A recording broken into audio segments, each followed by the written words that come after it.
Hi friends, welcome to my channel. இன்னைக்கு நம்ம என்ன வீடியோ பார்க்க போகிறோம் அப்படின்னா, நியூபார்ன் பேபியை எப்படி கேர் பண்ணுறது, எப்படி பராமரிக்கிறதுன்னு தான் பார்க்க போகிறோம். இது நியூ மாம்ஸ்க்கு ரொம்பவே ஹெல்ப்ஃபுல்லாக இருக்கும். ஸோ ஸ்கிப் பண்ணாமல் வீடியோவை ஃபுல்லாக பாருங்கள். Step number 1, first vaccination. குழந்தை பிறந்ததும் நார்மலாக கவர்மெண்ட் ஹாஸ்பிட்டலாக இருந்தாலும் சரி, ப்ரைவேட் ஹாஸ்பிட்டலாக இருந்தாலும் சரி, வேக்சினேஷன் போட்டிருக்காங்களா இல்லையா நீங்கள் ஒன்ஸ் வெரிஃபை பண்ணிவிட்டு அதுக்கப்புறம் டிஸ்சார்ஜ் ஆகிக்கோங்க.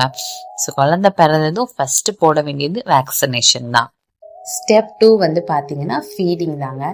அவங்க நியூபார்ன் பேபினால தூங்கிக்கிட்டே தான் இருப்பாங்க, ஆனால் கரெக்டான டைமுக்கு தூங்க மாட்டாங்க. ஸோ 2 to 3 hours ஒன்ஸ் வந்து நீங்கள் அவங்கள எழுப்பி ஃபீட் பண்ணணும். ஃபீட் பண்ணுறது எவ்வளோ முக்கியமோ ஒர்க் பண்ணுறது அதை விட முக்கியம்.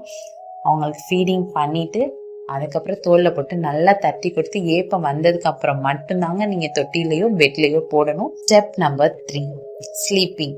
அவங்களுடைய ஒரு சேஃப் அண்ட் செக்யூர் ஸ்லீப்க்கு நம்ம தாங்க ஒரு நல்ல ஒரு அட்மாஸ்பியரை கிரியேட் பண்ணி கொடுக்கணும்.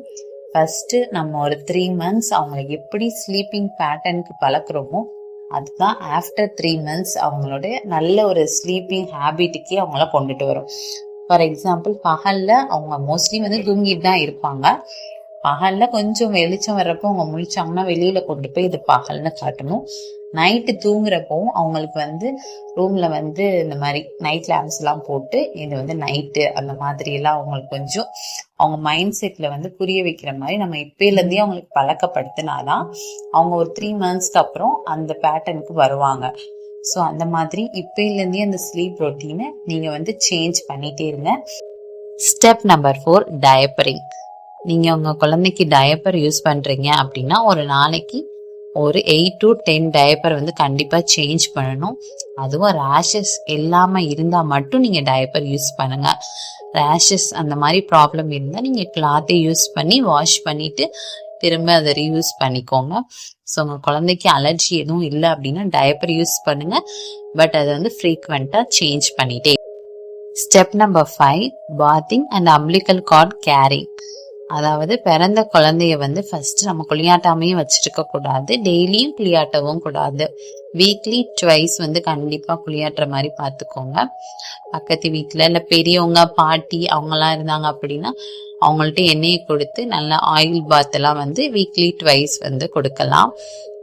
குளிக்க குளிக்க தான் குழந்தைங்களும் நல்லாவே ஊறி வருவாங்க. அடுத்து பார்த்தீங்க அப்படின்னா தொப்புள் கொடி. பொதுவாகவே குழந்தைங்களுக்கு 5 to 7 நாள்ல தொப்புள் கொடி விழுந்துரும்.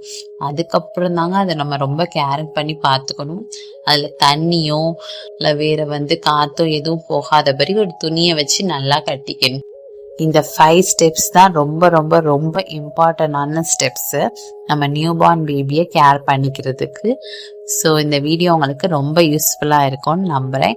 நம்ம சேனலை லைக் பண்ணுங்கள், ஷேர் பண்ணுங்கள், சப்ஸ்கிரைப் பண்ணுங்கள்.